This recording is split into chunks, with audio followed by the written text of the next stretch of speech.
Épisode 20, dans lequel Artémis refuse de protéger le nouveau bébé d'Héra. Résumé de l'épisode précédent. Hermès vient de faire connaissance avec sa sœur Artémis, la déesse de la chasse, protectrice des animaux. Le voici avec une nouvelle alliée.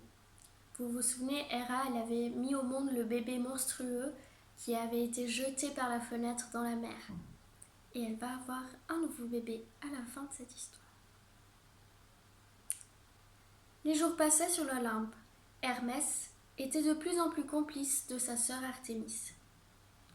Tous les deux se retrouvaient souvent, le soir, sur une terrasse du palais. Le jeune dieu se serrait près d'elle et lui racontait les aventures de sa journée. Artémis sentait bon les feuilles des arbres et la mousse des sous-bois. Hermès adorait renifler ses parfums. Parfois, une autre odeur, bien différente, se mêlait au parfum sauvage des bois et des prairies. Une odeur de miel et de lait, où s'ajoutait un étrange parfum acide. Une odeur douce et piquante à la fois, qui donnait à Hermès envie de rire et de pleurer. Ces jours-là étaient des jours de naissance. La première fois, Hermès avait demandé « Mais quelle est cette odeur bizarre que tu portes, ma sœur ?» Artémis avait répondu gravement « C'est l'odeur des bébés. Aujourd'hui, j'ai aidé un enfant à venir au monde, car je suis la protectrice des naissances. Tu ne le savais pas ?» Hermès l'ignorait, et cette nouvelle mission d'Artémis l'intriguait beaucoup. Il questionna tant et tant Artémis qu'elle finit par accepter de l'emmener un jour avec elle. Une nuit, Hermès entendit un petit coup discret à la porte de sa chambre. Toc toc, toc toc. Il s'éveilla d'un bond. C'était Artémis. Mais que se passe-t-il demanda-t-il tout endormi. Habille-toi et suis-moi. Une naissance se prépare, répondit Artémis. Cette nouvelle suffit à le sortir tout à fait du sommeil. Il quitta le palais tout excité en suivant Artémis.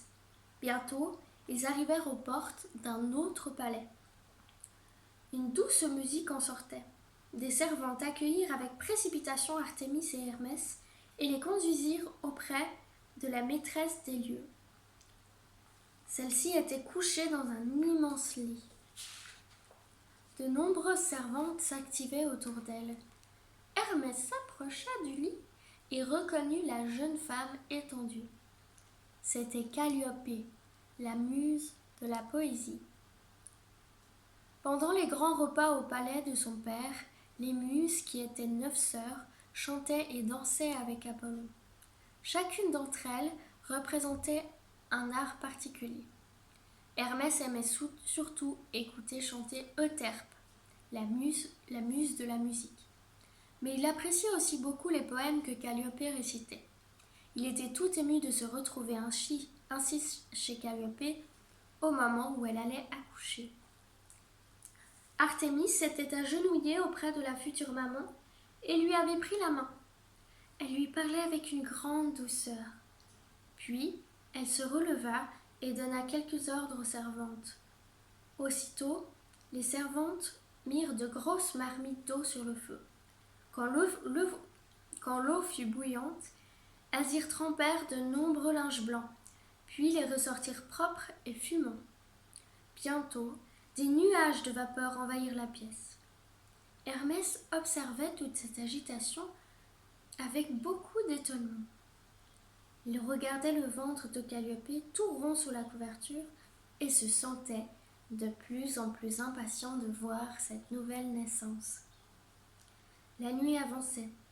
En regardant par la fenêtre, Hermès vit Aurore aux doigts de rose conduire son char.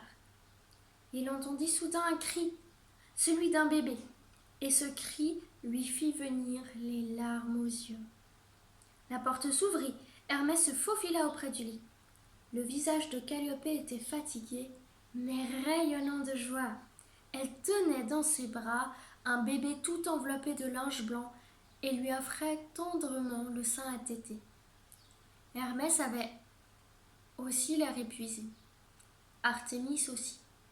Elle regardait l'enfant et la mère sans perdre son habituelle expression de tristesse. « Il s'appelle Orphée !» murmura la maman. Puis elle détacha son regard du bébé et dit à Artémis : « Merci, merci pour tout. » Artémis fit un petit signe de tête et quitta la chambre. Hermès, un petit peu fatigué par la longue nuit qu'il venait de passer, la suivit. Ainsi, toutes les naissances étaient protégées par Artémis. Mais un jour, Héra, au bras blanc, attendit à nouveau un enfant. Chacun au palais de l'Olympe semblait avoir oublié la tragique naissance d'Héphaïstos, le bébé monstrueux. Seul Hermès pensait encore à ce bébé. Pendant ses missions, il cherchait à l'apercevoir sous la mer, mais il n'arrivait jamais à le voir. Héra se faisait entourer de 1000 attentions, annonçant à nouveau qu'elle allait faire naître le plus beau bébé du monde. Le palais entier attendait l'heureux événement avec impatience. Une seule personne se refusait de s'intéresser. C'était Artémis. Héra mit au monde son fils sans l'aide d'Artémis. Le bébé hurla si fort à sa naissance que Zeus le nomma Arès, dieu de la guerre. Artémis ne vint même pas voir Arès.